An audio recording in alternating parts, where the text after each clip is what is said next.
Baik,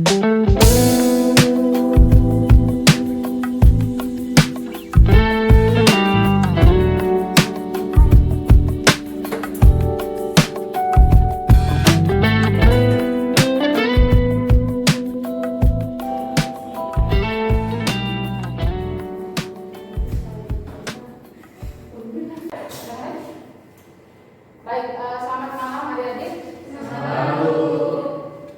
Ini adalah pertemuan pertama kita untuk mata kuliah bahasa Indonesia. Apa kabar semuanya? Baik. Banyak orang ya yang hadir malam ini. Ada beberapa teman masih di jalan karena katanya macet. Dan malam ini menjadi pertemuan pertama. Kontrak perkuliahan sudah saya kirimkan di WhatsApp group untuk bisa dibaca bersama. Kemudian nanti oleh Rensi atau Monik ya yang nanti akan menandatangani kontrak perkuliahannya. Nah, malam ini akan menjadi pertemuan pertama. Kita akan membahas tentang bahasa Indonesia karena ini adalah mata kuliah wajib umum, mata kuliah bahasa Indonesia. Sebelum kalian nanti mulai mengerjakan makalah, mengerjakan proposal penelitian di semester akhir, kalian juga perlu belajar tentang bahasa Indonesia. Bahwa bahasa Indonesia itu antara bahasa Indonesia di SMA dengan bahasa Indonesia di perguruan tinggi tingkatannya sudah lebih dalam, lebih tinggi lagi ya. Jadi jangan ragu, canggung atau tulisan kok bahasa Indonesia dipelajari lagi di bangku kuliah atau sama seperti kok bahasa Inggris dipelajari lagi, kok PKN dipelajari lagi, kewarganegaraan dipelajari lagi, itu aturan yang diberlakukan. Nah, baik, kedudukan dan fungsi bahasa Indonesia ini menjadi pertemuan materi pertama kita untuk semester ini.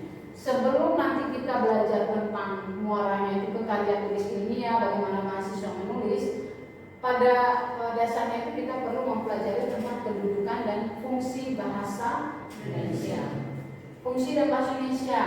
Sebelum nanti saya tayangkan, ada satu video yang menarik nanti saya tayangkan. Saya mau tahu dong fungsi dan kedudukan bahasa Indonesia menurut adik-adik itu apa? Fungsi dan kedudukan bahasa Indonesia. Satu orang kan? Apa fungsi bahasa Indonesia? Sebagai bahasa nasional. Sebagai bahasa nasional. Oke, terima kasih Rensi. Ada lagi? Agar bisa berkomunikasi dengan baik. Agar bisa berkomunikasi dengan baik. Monik sudah menjawab ya. Baik, kita lihat pada tayangan video berikut.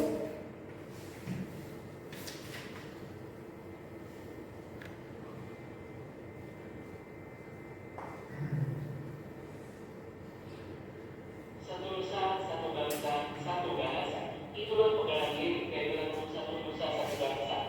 Dari penggalan lirik tersebut dapat kita pahami bahwa Indonesia disatukan oleh nusa, bangsa, dan bahasa. Bahasa Indonesia merupakan bahasa yang resmi serta bahasa untuk persatuan bangsa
Baik.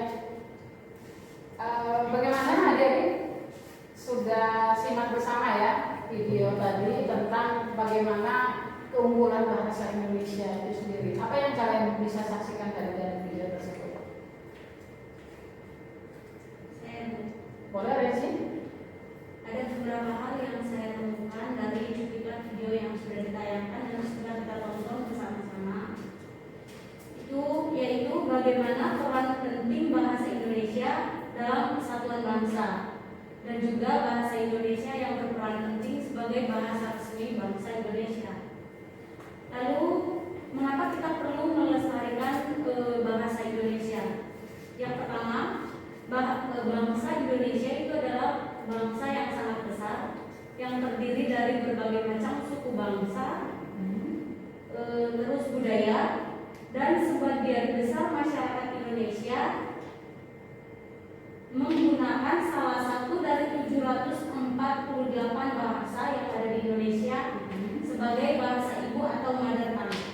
Oleh karena itu, di sini bahasa Indonesia sangat berperan penting sebagai jembatan atau penghubung antar masyarakat Indonesia untuk saling berkomunikasi. Good, bagus ya. Jadi bahasa Indonesia itu sangat penting. Bayangkan di luar negeri saja bahasa Indonesia itu sudah dipelajari di beberapa universitas kan. Itu nah, kan sangat tidak bagus kalau kemudian kita di Indonesia yang punya atau menjadi pemilik bahasa Indonesia itu sendiri tidak mau mempelajarinya. Saya mau satu lagi dong. Siapa Putri? Boleh? Menurut Putri apa yang tadi ditayangkan dalam video tersebut? Kita harus budayakan menggunakan bahasa Indonesia, melestarikan bahasa daerah, tapi tetap juga belajar bahasa asing. Itu sih. Oke. Utamakan bahasa Indonesia, kemudian melestarikan bahasa daerah dan pelajari bahasa asing. Fungsi dari bahasa daerah itu sebagai bahasa ibu atau bahasa pertama ya, bahasa pengantar di keluarga, lalu kemudian juga menjadi bahasa pendamping itu di perguruan kayak gitu, di lembaga pendidikan, kemudian juga bisa dipakai di kalangan umum gitu. Nah, kemudian bahasa Indonesia diutamakan menjadi bahasa yang utama di lembaga pendidikan, lembaga pemerintahan maupun di ruangan publik di Indonesia. Sedangkan bahasa asing perlu dikuasai untuk apa? Untuk bisa menambah wawasan, pengetahuan. Di zaman sekarang, era globalisasi, sekarang sudah zamannya apa ya? Kalau eranya era globalisasi atau teknologi yang begitu canggih, bahasa Inggris itu sangat penting. Ya, sangat penting. Tapi jangan melupakan bahasa Indonesia. Nah, baik lagi mari kita lihat bersama apa itu bahasa. Wisnu, Kusuma, boleh baca? Bahasa sebagai salah satu alat komunikasi. Bahasa sebagai alat mengekspresikan diri. Bahasa sebagai identitas bangsa. Betul. Jadi bahasa sebagai salah satu alat komunikasi. Bayangkan kalau tanpa bahasa, bagaimana kita bisa berinteraksi? Ida asalnya dari mana? Dari Jakarta. Jakarta. Kemudian Ican ya? Ican dari mana? NTT. Bahasa daerah Indonesia ini tadi sudah disampaikan dalam video juga. Ada berbagai banyak bahasa daerah ya. Ada berbagai banyak bahasa daerah di Indonesia. Kemudian kalau Ida orang Jakarta bertemu dengan Ican orang NTT menggunakan bahasa daerah itu menjadi miss. Ini ngomong apa sih, dikira mau diajak bertengkar, apalagi kalau suara Ican agak tinggi. Padahal maksudnya biasa gitu. Maka kemudian si Ida akan lari, pontang-panting gitu takut. Padahal maksudnya hanya bertanya siapa namamu. Tapi menggunakan bahasa daerah itu tidak bertemu. Maka bahasa itu menjadi sangat penting ya. Bahasa Indonesia lah yang bisa menyatukan dua perbedaan itu. Lalu sebagai alat mengekspresikan diri. Ekspresikan diri, bahasa itu kalau kita tanpa bahasa itu tidak bisa dibayangkan bagaimana orang bisa mengekspresikan dirinya. Maka ekspresi diri ini bisa berupa apa? Kalau zaman sekarang kan apa-apa posting di story ya, bercerita sesuatu itu di Facebook, di media sosial tidak masalah, selama memang itu bisa mengungkapkan ekspresi. Kalau zaman dulu misalnya WL dulu itu tulisnya itu di diary ya, tidak ada sosial media. Ada dulu itu apa Friendster ya, apa namanya itu ya, friend ya itu. Tapi kemudian begitu Facebook muncul itu hilang gitu, itu hilang. Nah, baik, kemudian bahasa sebagai identitas bangsa. Ada orang yang karena bahasa bisa tahu bahwa orang ini dari Indonesia, ya kan? Gitu. Beberapa teman yang kuliah di luar negeri bercerita bahwa mereka ada momen tertentu itu ketika mereka ada di ruang publik itu bahasa itu sangat bisa membantu mereka menentukan kulit boleh tidak seperti kulit orang Indonesia, tetapi begitu dia berbicara fasih, berbicara bahasa Indonesia itu connect secara otomatis gitu. Oh, Anda dari Indonesia, ya itu sama Anda orang Jakarta, Anda orang Sumatera, Anda orang Sulawesi. Dan bahasa itu adalah identitas. Baik. Apakah komunikasi bahasa itu penting? Penting? Penting. Hani, menurut Hani penting atau tidak? Mengapa penting Hani? Karena bisa berinteraksi. Iya. Kemudian? Oke, yang lain mungkin bisa membantu? Angel, bahasa itu penting ya, karena ya tadi kembali lagi karena tanpa bahasa kita tidak bisa berekspresi atau mengekspresikan diri. Mengapa manusia sebagai makhluk sosial, kemudian menyatu dengan eksistensi manusia? Bahasa itu sangat dekat dengan manusia. Kalau ada manusia maka ada bahasa. Kemudian jembatan perbedaan untuk menemukan solusi. Bahkan bisa menjadi sumber perpecahan kalau menjadi miskomunikasi. Mari kita lihat lagi sifat bahasa mereka ini. Yang pertama adalah sebagai sistem, ya. Sistem. Orang Indonesia pada zaman dulu setelah melewati beberapa kali perubahan ejaan, lalu kemudian akhirnya menggunakan ejaan yang sekarang ejaan apa? Ejaan yang disempurnakan. Ejaan yang disempurnakan. Lalu satunya lagi setelah EYD. Oke, silakan. Ya, langsung mengambil posisi di mana? WEBI ya, orang menyebut pedoman umum ejaan bahasa Indonesia, penyempurnaan dari ejaan yang disempurnakan. Kemudian bahasa sebagai lambang tadi sudah disampaikan, arbiter bersifat mana suka. Mengapa ada bahasa slang? Ya kan? Mengapa ada bahasa hukum? Mengapa ada bahasa-bahasa yang muncul yang tidak diketahui oleh kalangan tertentu? Karena sifatnya itu adalah arbiter atau bersifat mana suka. Lalu kemudian konvensi, disepakati. Saya dan Krishna berteman baik. Kemudian kita punya istilah-istilah yang kita ciptakan berdua untuk menandakan bahwa oh, sekarang waktunya kita makan. Tapi menggunakan istilah-istilah khusus adalah konvensi, kesepakatan, ya kan? Kemudian produktif, bahasa Indonesia dari tahun ke tahun terus diperbaharui melalui penambahan kosakata ya, yang kemudian akhirnya ada pembaharuan pada kamus besar bahasa Indonesia. Karena apa? Sifatnya produktif. Manusia baru lahir, kemudian era terus berkembang, bahasa akhirnya banyak bermunculan. Tetapi juga punya tantangannya. Semakin produktif juga harus semakin bisa dipertahankan. Lalu kemudian bervariasi ya, tadi ya ragamnya beda. Ragam ilmiah dengan ragam pedagang bahasanya sudah beda. Itu. Kemudian ragam industri bahasanya beda. Ragam farmasi atau kesehatan sudah berbeda juga.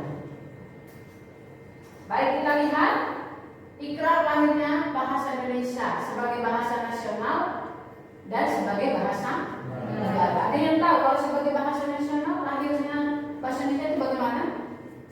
Pada tanggal 18 Agustus 1945, tepat setelah hari lahirnya, tepat setelah Insinyur Soekarno memproklamasikan kemerdekaan. Sehari setelah proklamasi kemerdekaan. Nah, sebagai bahasa negara, ada yang tahu? Nah, kita lihat ya. Nah, kalau sebagai bahasa nasional 28 Oktober 1928 ketika Nyong Ambon bertemu dengan NTT, Jawa, kemudian Sulawesi, mereka mengikrarkan sebuah sumpah ya, sumpah pemuda namanya ya. Di alinea keberapa ini kira-kira?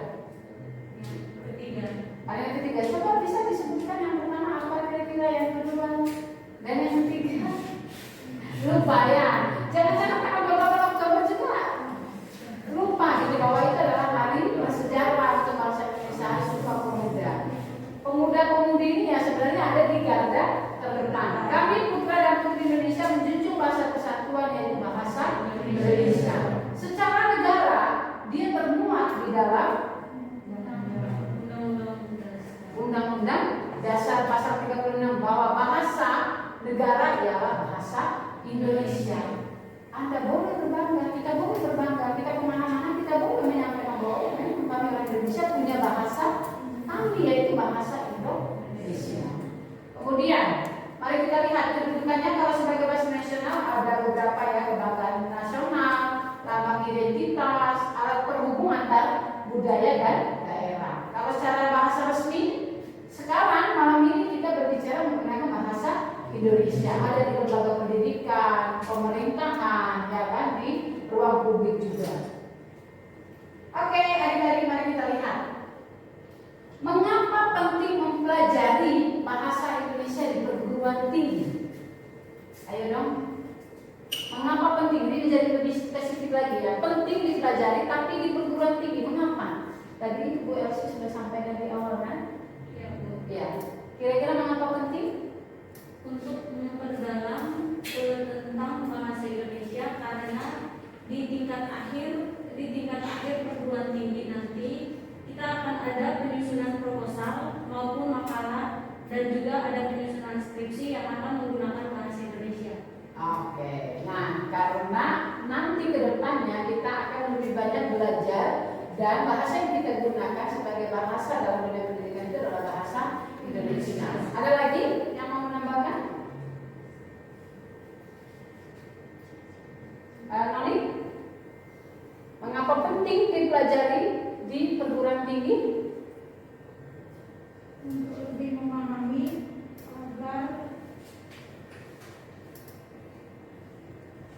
lebih memahami agar proses perkuliahan itu bisa berjalan dengan lancar. Oke, good. Dua jawaban yang bagus ya. Mari kita lihat. Yang pertama, meningkatkan kemampuan literasi. Apa itu literasi?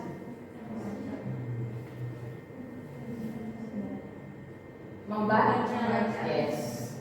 Bayangkan kalau keluarnya itu adalah bahasa Jawa. Tapi saya adalah orang NTT, ya kan?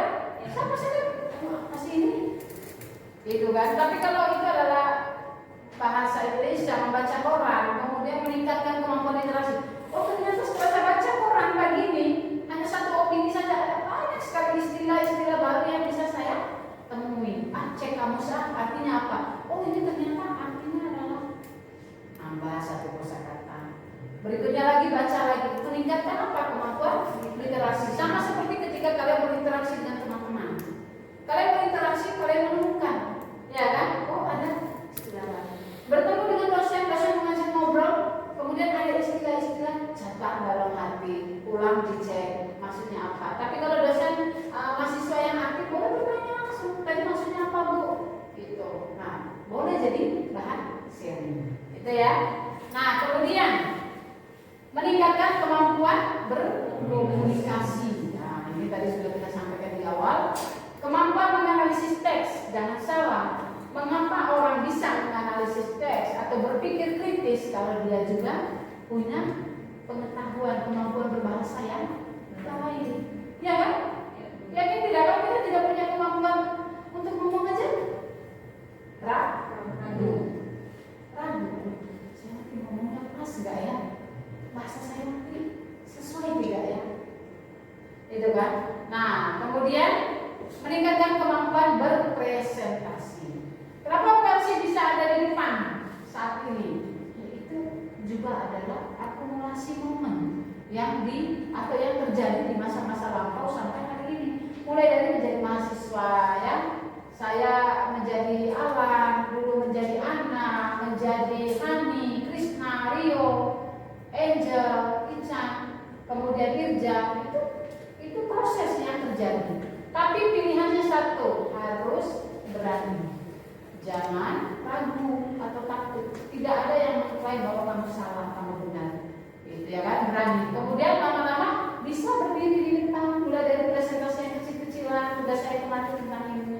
akhirnya punyalah terbiasa kemudian saya mau ngambil S2, setelah S2 saya mau doktoral. Jadi punya habit. Habitnya itu apa? Analisis teks. Habitnya apa? Bercerita, membaca, gitu kan?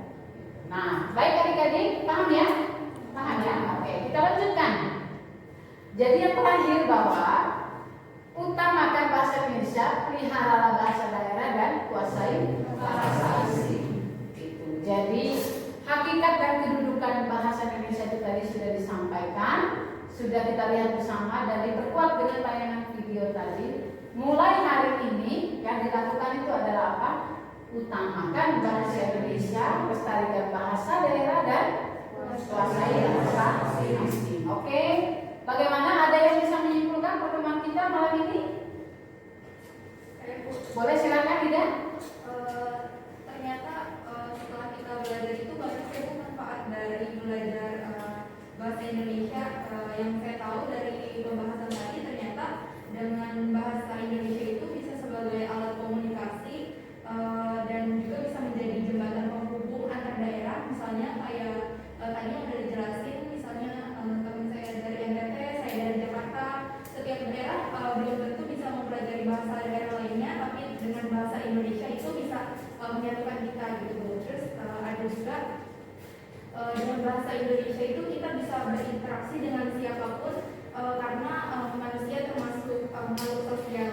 Terus ternyata dengan mempelajari bahasa Indonesia di perguruan tinggi itu juga bisa meningkatkan literasi kita, terus juga meningkatkan kemampuan berkomunikasi, terus juga meningkatkan kemampuan menganalisis teks dan kemampuan berprestasi. Jadi ternyata banyak banget manfaatnya, Ibu.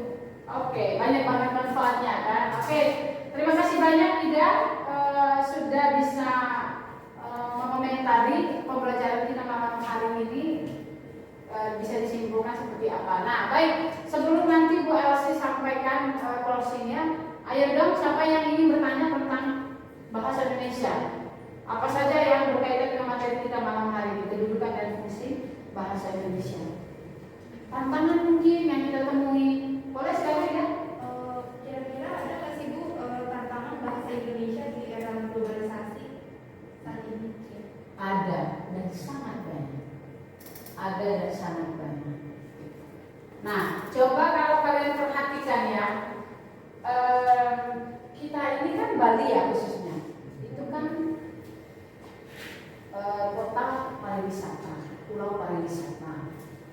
Ada tantangan tersendiri untuk bahasa Indonesia menjaga eksistensinya itu di tengah dunia yang dilauti atau dipenuhi dengan manusia-manusia yang beragam, budaya, daerah, negara, ya kan, kita menerima wisatawan asing datang. Hanya karena COVID kan semuanya menjadi sepi. Tapi kalau tidak, Bali ini bagaimana ya? Itu menjadi destinasi favorit orang-orang. Mau liburan kemana? Orang malah lebih banyak tahunya Bali daripada daerah-daerah lain. Itu. Nah, di rumah-rumah makan yang paling sederhana tantangannya, karena pengaruh tadi promosi pariwisata, maka kemudian label makanan, ya kan, menunya itu adalah menggunakan bahasa-bahasa asing daripada bahasa Indonesia. Nasi goreng dijadikan bahasa Inggrisnya apa? Ya, fried rice. Kemudian ayam goreng jadi apa? Chicken fries. Ya, itu. Lalu bagaimana dengan saya yang baru datang pertama kali dari NTT? Ya kan? Oleh saudara diajak main ke Kuta, yuk ke Kuta. Disuguhi menunya apa? Semuanya berbahasa Inggris. Kalau ada gambarnya enak, kita masih bisa, oh ini maksudnya ayam goreng. Tapi kalau tidak, ini apa ya? Ya kan? Ini apa gitu? Lalu kemudian asal pesan. Tahu-tahu datangnya itu omelet kan? Datangnya itu tertipunya di situ kan? Tahu-tahunya datangnya kita pesan, oh ternyata itu hanya telur yang digoreng biasa orang hari. Tapi bahasa keren. Muncullah bahasa-bahasa lain selain bahasa asing lain Inggris gitu. Itu tantangan satu. Tantangan yang kedua, tidak. Zaman sekarang itu tadi ya, mengutamakan bahasa Indonesia. Kalau berbahasa asing keren. tapi lupa bahwa bahasa asing mengungkapkan bahasa Indonesia itu di konteks-konteks mana. Siapa lawan bicaramu, ya kan? Kalau memang lawan bicaramu konteksnya membicarakan hal yang berkaitan dengan bahasa asing atau bahasa daerah, maka gunakanlah itu. Tapi kalau tidak ada penempatan, jadi tahu menempatkan diri. Sekarang ini masih makin minim yang seperti itu, ya kan? Lomba-lomba menyekolahkan anak untuk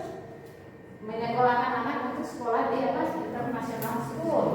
Gitu. Kemudian di rumah ternyata papa mama juga belum fasih bahasa Inggris. Akhirnya anaknya mengalami stres ujung-ujungnya. Di sekolah diajarkan ditekankan bahasa asing, sampai di rumah kembali ke bahasa Indonesia. Anak yang cukup bisa gitu. Tapi kalau yang tidak mengalami yang berefek pada psikologi. Itu tantangannya. Demikian pada anak-anak muda. Anak muda itu dengan tadi gaya-gaya bukan dibilang gaya juga ya, karena memang modern sekarang sudah zamannya seperti itu. Lebih banyak menggunakan bahasa asing, istilah asing, kemudian posting sesuatu, lebih brandingnya naik gitu kalau istilah-istilah asing dipakai daripada istilah bahasa Indonesia atau bahasa daerah gitu. Tapi Bali luar biasa bagus karena dia masih menggunakan juga bahasa apa? Yang aksara Bali itu apa? Monik, Krisna? Yang kalau misalnya ya kan aksara Bali itu kan? Itu. Coba kalau kalian perhatikan di Bandara Ngurah Rai, itu di bagian atasnya tetap itu. Sebenarnya itu juga ada unsur promosinya juga, menganutannya kalau budayanya cerdasan. Itu maksudnya apa ya, bahasanya apa, dia akan mencari tahu. Gitu. Puji Tuhan ya masih ada beberapa yang seperti itu. Bisa diterima? Oke, ada lagi mungkin sebelum kita akhiri? Tantangannya, selain tantangan apa lagi? Kalau kita bicara tantangan, lalu peluang, ya kan? Kira-kira apa peluangnya? Peluang bahasa Indonesia. Ada tantangan, tapi sebetulnya dia punya peluang juga, gitu. Untuk bisa menjadi bahasa pertama di ASEAN gitu ya. Ya, kemudian di era yang orang menyebutnya itu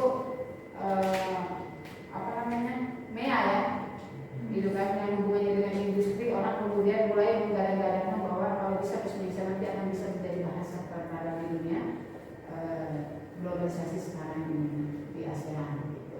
Itu peluang lainnya, peluang satu, peluang lain banyak lagi. Itu selama memang kita tahu memanfaatkan diri. Itu ya adik-adiknya.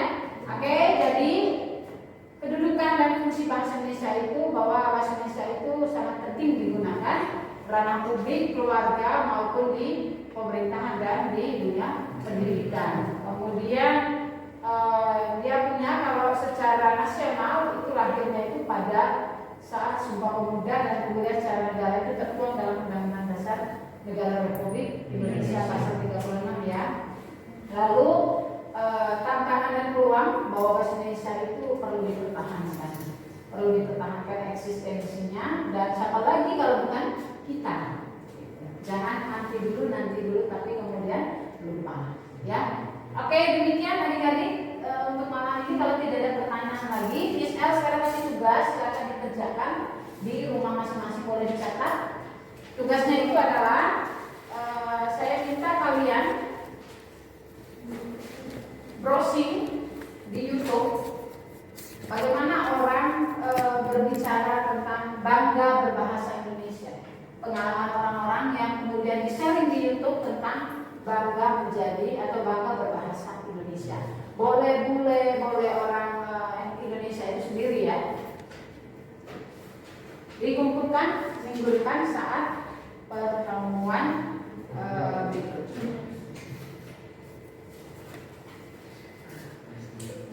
Minggu depan kalau tidak ada lagi, absensinya sudah diisi, saya akhiri. Sampai jumpa minggu depan ya. Selamat malam semuanya.